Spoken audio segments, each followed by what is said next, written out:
हरे कृष्णा। हरे कृष्णा। आज बाल दिवस के उपलक्ष्य में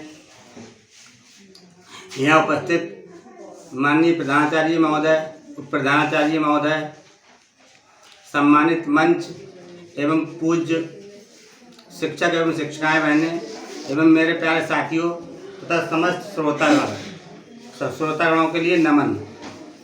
आज हम लोग सब बाल दिवस का त्यौहार मनाने के लिए यहाँ पर एकत्रित हुए हैं।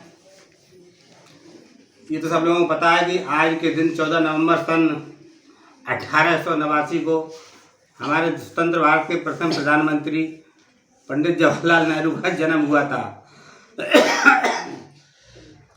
पंडित जवाहरलाल नेहरू की माताजी का नाम स्वरूपा रानी था, इनके पिताजी का नाम मोतीलाल नेहरू था और इनकी पत्नी का नाम कमला नेहरू था। ये बहुत धनी परिवार से थे और कश्मीरी पंडित थे। ये भारतीय राष्ट्रीय कांग्रेस के प्रमुख नेता थे और ये भारत के प्रथम प्रधानमंत्री बने, जबकि 15 सदस्य लोगों की चुनाव हुआ था उस समय, जिसमें तीन प्रत्याशी थे। एक कृपलानी जी थे, एक सरदार पटेल जी थे और तीसरे पंडित जवाहरलाल नेहरू थे। 15 वोट पड़ना थे और 12 वोट सरदार पटेल जी को मिले थे और 2 वोट कृपलानी जी को मिले थे। 1 वोट निरस्त हुआ था, जबकि पंडित जवाहरलाल नेहरू को कोई वोट नहीं मिला था। और राष्ट्रीय कांग्रेस का अध्यक्ष चुना जाना था उसी समय। जिसे सबसे ज़्यादा वोट मिलेंगे वही अध्यक्ष चुना जाएगा। अध्यक्ष का मतलब वही भारत का प्रधानमंत्री बनेगा। तो सबसे ज़्यादा वोट सरदार वल्लभ भाई पटेल जी को मिले। ये चीज़ देखकर पंडित जवाहरलाल नेहरू बड़ा परेशान हुए और वो महात्मा गांधी के बहुत प्रिय थे। और महात्मा गांधी अपनी बैलगाड़ी के 2 बैलों की तरह पंडित जवाहरलाल नेहरू और सरदार पटेल को मानते थे। वो सोचते थे अगर मेरा एक बैल हट गया तो मेरी बैलगाड़ी बेकार हो जाएगी। तो उन्होंने चुपके से जाकर धीरे से बात सरदार पटेल जी से कहा था कि आप पंडित जवाहरलाल नेहरू की भावना को समझें। सरदार पटेल जी ने तुरंत हामी भर दी और उन्होंने सोचा अभी तो हमने अंग्रेज़ों से जीते हैं और अभी अगर हमारी कांग्रेस में फूट पड़ गई तो फिर इसका लाभ अंग्रेज उठाएंगे और हमारा देश का विभाजन जो पाकिस्तान से हो रहा है वो उठाएगा, कुछ चीन उठाएगा। तुरंत बेचारे हट गए और हमारे देश के प्रथम प्रधानमंत्री पंडित जवाहरलाल नेहरू बनाए गए। पंडित जवाहरलाल नेहरू प्रधानमंत्री बनाए गए थे तो पंडित जवाहरलाल नेहरू को जिम्मेदारी दी गई थी कि और प्रधानमंत्री सरदार वल्लभ भाई पटेल बनाए गए। पंडित जवाहरलाल नेहरू को अंतर्राष्ट्रीय मामलों की जिम्मेदारी दी गई थी और आंतरिक मामलों की जिम्मेदारी सरदार वल्लभ भाई पटेल को दी गई थी। अब उस समय बड़ी खींचतान बनी थी। भारत अनेक रियासतों में बटा हुआ था।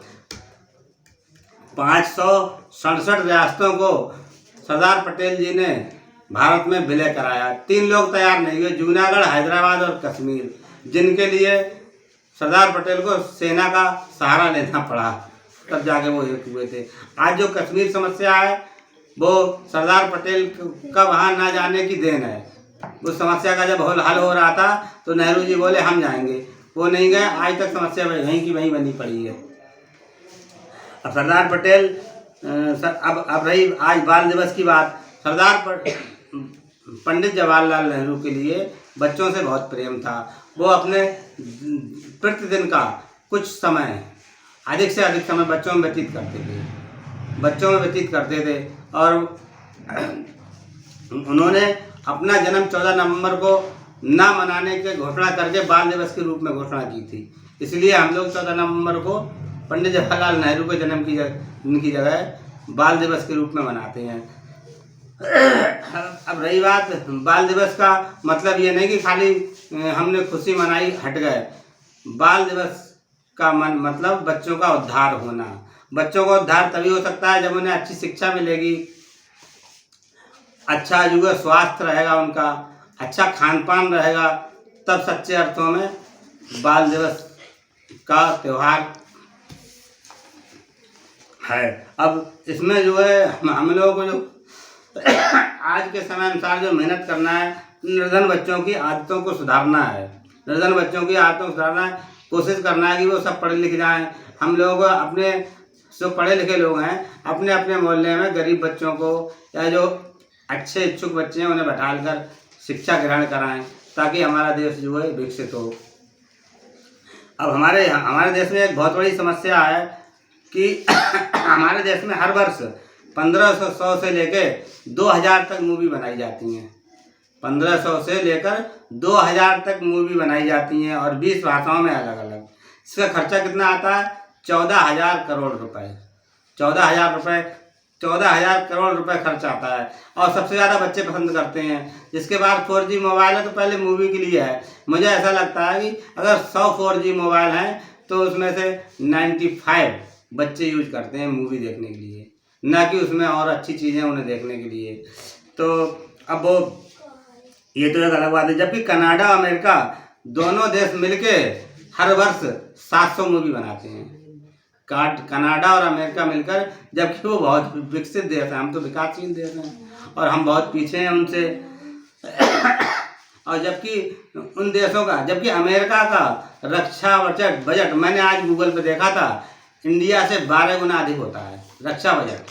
और हमारा खेल बजट जो है क्या नाम अमेरिका से कितना गुना 3 गुना अधिक है। मतलब हमारा खेल बजट अमेरिका से 3 गुना अधिक है और हमारे देश का रक्षा बजट अमेरिका से 12 गुना कम है। तो हमारे लिए हम सब बच्चों के लिए इस तरह की आदत बनाना चाहिए, उन्हें समझाना चाहिए कि मूवी देखना ठीक नहीं है। मूवी की जगह ज्ञानवर्धक चीज़ें हैं मोबाइल में, वो देखें। अब रही बात शराब की। हमारे देश में 600 करोड़ लीटर शराब सन 2018-19 के आंकड़ों के अनुसार प्रतिवर्ष पी जाती है। 600 करोड़ शराब, जिसमें आप जो है, मैं तो गांव का ही रहने वाला हूं, गांव की भट्टियों में जाकर देखें तमाम बच्चे भी 14-15 साल के 12 साल के पौवा लेके दुकान से जाते हुए देखते हैं। तो जरूरी नहीं है अपने परिवार के किसी व्यक्ति को लेके जा रहे हैं और परिवार के व्यक्ति को भी लेके जा रहे हैं तब भी गलत है। क्योंकि बच्चा जब परिवार के व्यक्ति को लेके जाएगा तो उसका भी मन चलेगा कि पापा या दादा मेरे पियेंगे या ताऊ पियेंगे तो मैं भी पी के देखूं, इसे पीने के बाद मज़ा कितना आता होगा। इसी तरह से उनकी आदतें खराब होती हैं। तो इन आदतों को हमें सुधारना चाहिए। अब आई खेल की बात। हमारे यहाँ BCCI भारतीय क्रिकेट बोर्ड 15,000 करोड़ रुपए, दुनिया का सबसे महंगा है, जिसका महंगा है 15,000 करोड़ रुपए खर्च करता है। अब ये बताइए कि इतना पैसा जो है खेल के लिए बर्बाद किया जाता है और एक खेल चलता है 4 से 8-10 घंटे तक और बच्चे उस खेल को लगातार देखते रहते हैं। अगर वो 4 से 8-10 घंटे तक अपनी किताबें पढ़ें या ज्ञानवर्धक चीज़ें देखें, खेल तो हो ही जाएगा, बिना देखे भी हो जाएगा। हमें लगता है अमेरिका के लोग भी देखते होंगे, पर वो पहले अपना काम, खेल बाद में, या बीच बीच मोबाइल खोल के देख लेते होंगे कौन कितने रन बना लिए, कितने ओवर हुए, कितने आउट हो गए। लेकिन यहाँ तो खेल में बैठ गए तो बैठ गए, सारा काम छोड़ के पढ़ाई किताब बस्ता एक तरफ रख के। अभी जो है कतर में फीफा वर्ल्ड कप होने वाला, जिसका खर्चा पता है $200 मिलियन खर्च हो रहा है, मतलब 20,000 करोड़। और उसमें सबसे ज़्यादा देखने वाले शायद इन विकासशील देशों के ही होंगे, हमारे भारत के भी होंगे, इधर जो है पड़ोसी देश हैं वो भी सब विकासशील हैं, उनके होंगे।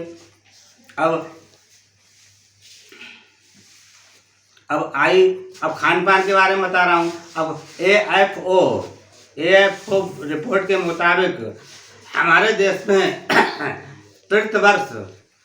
प्रति व्यक्ति 38 किलो मांस खाता है। AFO की रिपोर्ट के मुताबिक हमारे देश में प्रति व्यक्ति 38 किलो मांस हर वर्ष खाता है, उसके हिस्सा में पड़ रहा है, जो कि गलत है। जबकि शाकाहारी होने से हमारी बुद्धि और सब कुछ जल्दी सही अच्छी रहेगी। अब आई पान मसाला की बात। इसमें भी स्वास्थ्य बनता तो नहीं है, स्वास्थ्य बिगड़ता ही ज़्यादा खाने से।